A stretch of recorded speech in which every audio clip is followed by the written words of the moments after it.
जय श्री कृष्ण।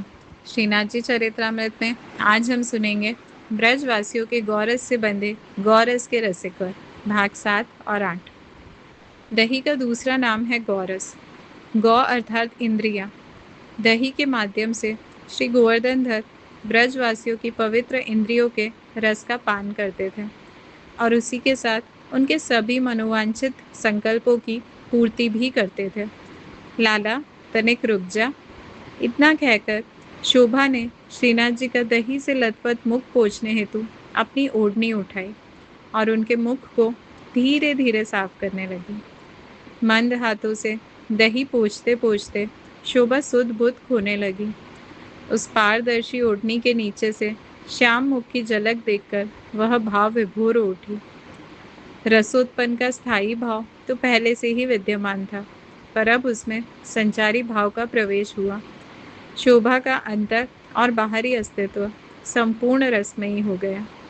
क्षण भर में वह कभी ओढ़नी सरकाकर मुख की प्रत्यक्ष झलक पाने का प्रयत्न करती, तो कभी उसी ओढ़नी की आड़ से उस श्याम सुंदरता को निहारती।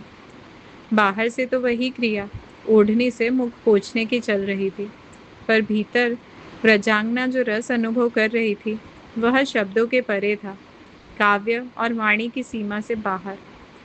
गौरांगी की उस अतृप्ति को वहीं रोककर श्रीनाथ जी बिना बहस होने का कटोरा लिए सीधे श्याम ढाक पहुंचे।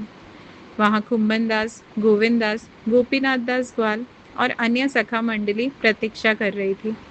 गाय निश्चिंत होकर चल रही थी। कुंभन दास के हाथ से श्रीनाथ जी ने जल ग्रहण किया और फिर अति प्रसन्न होकर सखाओं के साथ आंख मिचौनी का खेल खेलने लगे। समय बीतते ही श्रीनाथ जी अपने निज मंदिर लौटे। थोड़ी ही देर में मंदिर में हलचल मच गई। सोने का कटोरा गायब था। सभी सेवक भयभीत हो उठे, कहीं चोरी का दोष उन पर न आ जाए, इस आशंका से सब कांपने लगे।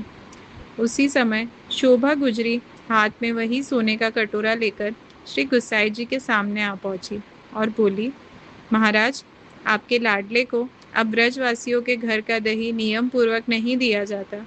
यही इस कटोरे के गायब होने का कारण है। पूछिए मुझसे यह कहाँ से आया।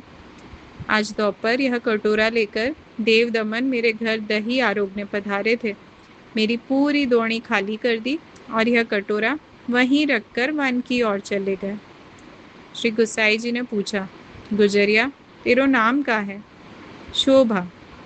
देख शोभा, तेरी शिकायत का क्या परिणाम होगा जानती है तू? क्या परिणाम होगा? यहाँ अगर नियमित रूप से ब्रजवासियों के घर का दही फिर से अर्पित किया जाएगा तो नटखट तुम लोगों के घर आना बंद कर देगा, समझी?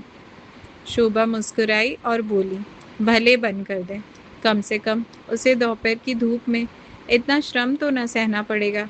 कितना नाजुक है वो। हम तो उसे सपनों में भी बुला लेंगे। हमारा बिगड़ बिगड़ के भी क्या बिगड़ना है। दोपहर में सोएंगे तो मेद बढ़ेगी और मेद बढ़ेगी तो सुंदरता घटेगी। बस इतना ही ना? श्री गुसाई जी ने पूछा, ऐसी बात तुझे किसने कही? शोभा मुस्कुराकर बोली, इसी ने। इतना कहते हुए उसने कातर दृष्टि से सीधे श्रीनाथ जी की ओर इशारा किया। जय श्री कृष्ण।